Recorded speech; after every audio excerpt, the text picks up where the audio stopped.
Assalamualaikum warahmatullahi wabarakatuh. Di sini saya akan mempresentasikan proses membaca data, menampilkan analisis pencapaian KPI, dan visualisasi data berupa dashboard yang sangat interaktif. Pertama-tama, perkenalkan nama saya Muhammad Nopal Naji, dan rekan saya itu Muhammad Arga Asari. Kita langsung membaca datanya di MySQL Workbench.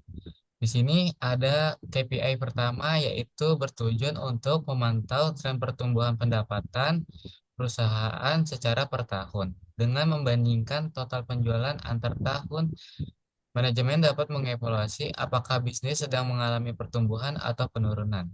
Untuk query-nya ini kita menggunakan kolom tahun dari tabel dimensinya yaitu dimdep. Terus kita ngelakuin agregasi penjumlahan menggunakan sum pada kolom sales dari tabel fakta atau Excel. Fungsi dari di sini untuk menghitung total jumlah pesanan unik yang terjadi. Nah, di sini ada grup by ini dikelompokkan berdasarkan tahun untuk mendapatkan total per tahun dan diurutkan menggunakan order by secara kronologis. Ah, Langsung dijalanin aja ininya KPI-nya untuk melihatkan hasilnya. Nah, di sini hasil dari query KPI pertama itu dia nampilin per tahun total sales dan total order dari 2022 dan 2023. Oke, selanjutnya kita ke KPI yang kedua. Di KPI kedua ini penjualan per bulan dalam setahun. KPI ini digunakan untuk menganalisis tren musiman dengan melihat fluktuasi penjualan per bulan. Perusahaan dapat mengidentifikasi bulan-bulan dengan penjualan tertinggi dan terendah untuk perencanaan stok dan strategi pemasaran. Nah, dari query di sini kita ngambil data bulan dan tahun dari dimensi waktu yaitu atau DIMDAT serta ngejumlahin salesnya. Join ini dilakukan antara tabel fakta dan tabel DIMDAT. Pengurutannya yaitu menggunakan order by menggunakan cash untuk memastikan bulan diurutkan secara numerik 1 sampai 12 seperti Januari sampai Desember dan bukan secara alfabet sehingga urutan waktu visualisasi menjadi benar. Boleh di running terlebih dahulu.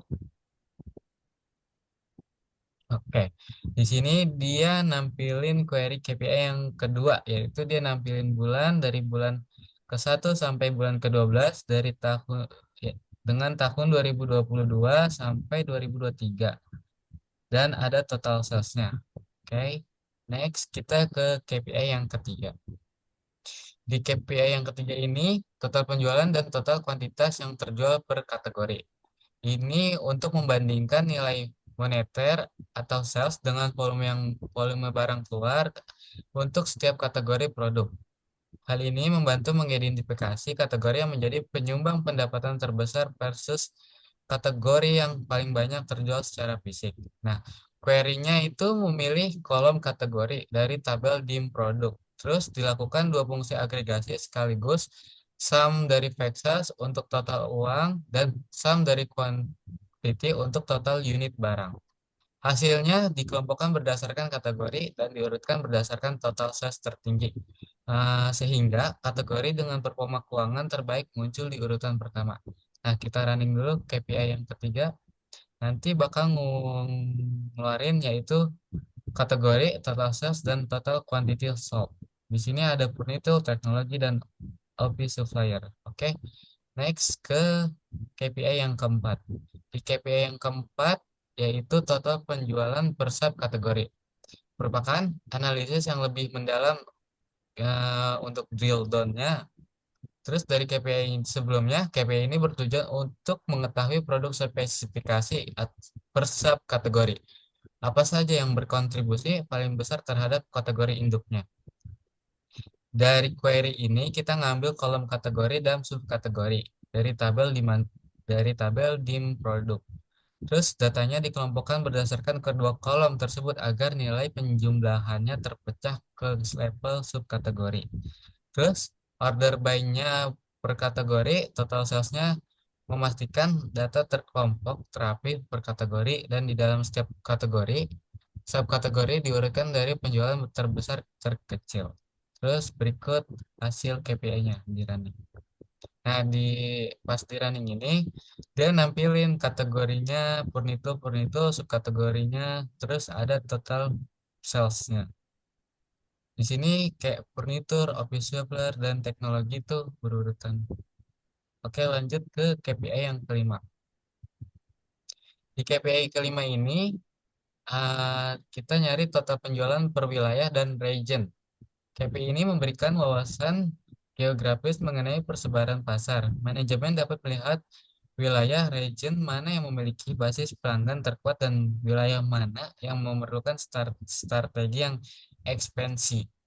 Nah, dari query ini kita ngubungin dari tabel fakta dengan dim lokasi menggunakan join pada city ID.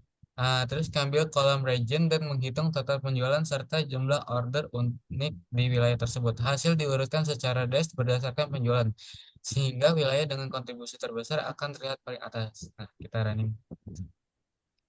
Ah, di running. Nanti akan nampilin region West, Central, East, dan South. Totalnya ada total sales dan total order. Oke, next ke KPI terakhir yaitu mencari rata-rata diskon per kategori. KPI ini mengevaluasi efisiensi strategi penetapan harga. Tujuannya itu untuk melihat seberapa besar rata-rata potongan harga yang diberikan pada setiap kategori dan korelasinya dengan total penjualan. Diskon yang terlalu tinggi tanpa volume penjualan yang sepadan dapat menggerus margin keuntungan. Nah, di sini query-nya menggunakan fungsi average per diskon untuk mencari rata-rata nilai diskon kemudian dikalikan dengan 100 agar dalam format presentasi yang mudah dibaca. Terus datanya dikelompokin per kategori produk dari tabel dim produk. Terus hasilnya diurutkan berdasarkan presentasi diskon tertinggi untuk menyoroti kategori yang paling banyak dibakar atau harganya, dibakar harganya. Terus kita jalanin eh, query-nya. Nah, di sini kategorinya diskon paling tinggi yaitu furnitur dengan diskon 17 dan total sales-nya 33. Oke. Selanjutnya akan dijalankan dashboard interaktif oleh teman saya yaitu Arga Arsari. Oke, selanjutnya kita bakal mulai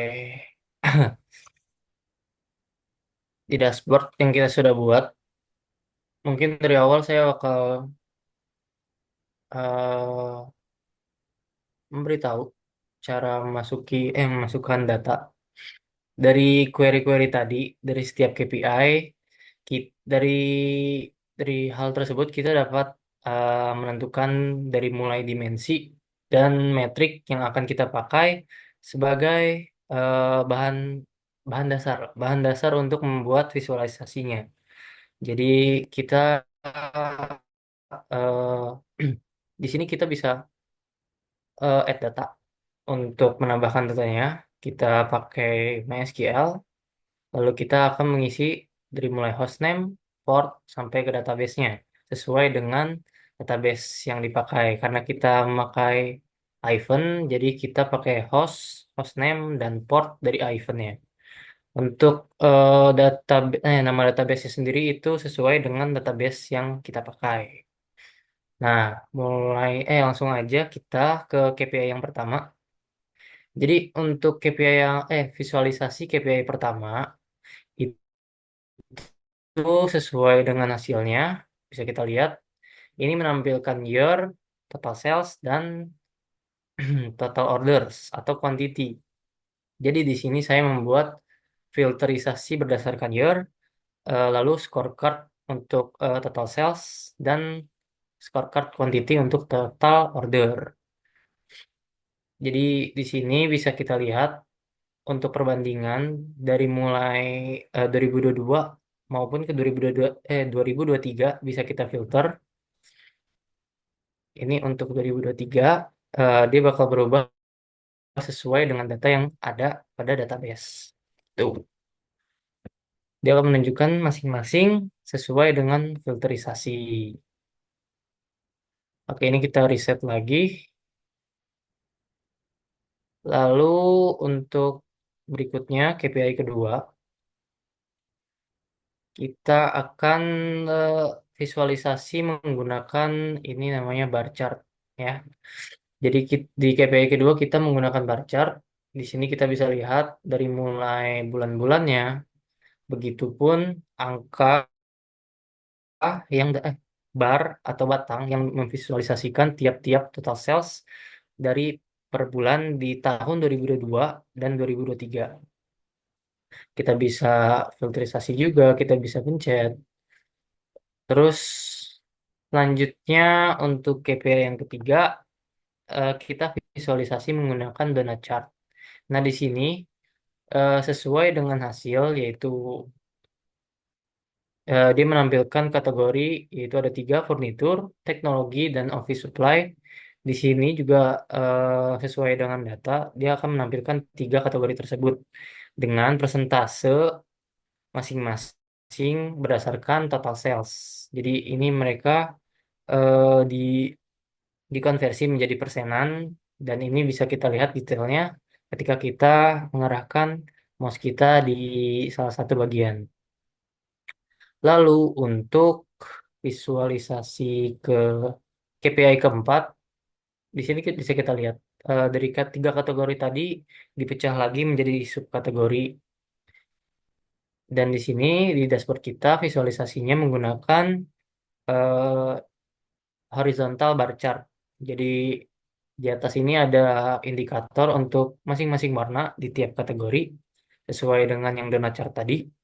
Lalu kalau misalnya kita lihat di sini masing-masing juga menggambarkan atau memvisualisasikan total sales dari masing-masing kategori. Andaikan kita bisa memfilternya untuk di bagian kategori teknologi saja, kita bisa memencet di sini. Lalu dia hanya akan menampilkan subkategori yang termasuk pada kategori teknologi. Itu ada phones, machine, sama aksesoris, sama copiers. Gitu. Kita riset lagi. Lanjut untuk visualisasi KPI kelima itu adalah total sales berdasarkan region atau wilayah. Nah, di sini kami menggunakan visualisasi berupa pie chart dari masing-masing wilayah sama seperti kategori tadi. Ini berbentuk persenan, dikonversi menjadi persenan, yang mana total salesnya sudah sesuai dengan hasil yang kita query tadi. Misal ini untuk quest 247. Di sini sudah sama dengan query yang tadi kita jalankan. Lanjut untuk visualisasi KPI ke-6. Nah, ini visualisasi KPI ke-6 ini merupakan diskon per kategori dari masing-masing berdasarkan total sales. Nah, visualisasinya di sini berupa scorecard. Tapi karena ini masih berbentuk seperti ini, kita juga bisa merubahnya dengan bentuk persenan dengan melakukan hal ini. Yang nantinya dia bakal, waduh, jadi maksudnya gini aja. Hmm. Nah, karena ini berdasarkan kategori, jadi kita bisa eh, filter lagi menggunakan donut chart yang tadi kita buat untuk memvisualisasikan KPI ketiga. Kita bisa filter, bisa kita pencet di sini bagian office supplies. Nah, dia bakal menunjukkan diskon sesuai dengan office supplies, yaitu dibuatin menjadi 0,16 dari di sini 15 gitu. Karena di query itu masih dikali 100, di sini menunjukkan bentuknya desimal bukan persenan karena mungkin tadi di persenan masih cukup error. Oke, segitu aja mungkin visualisasi dashboard kita.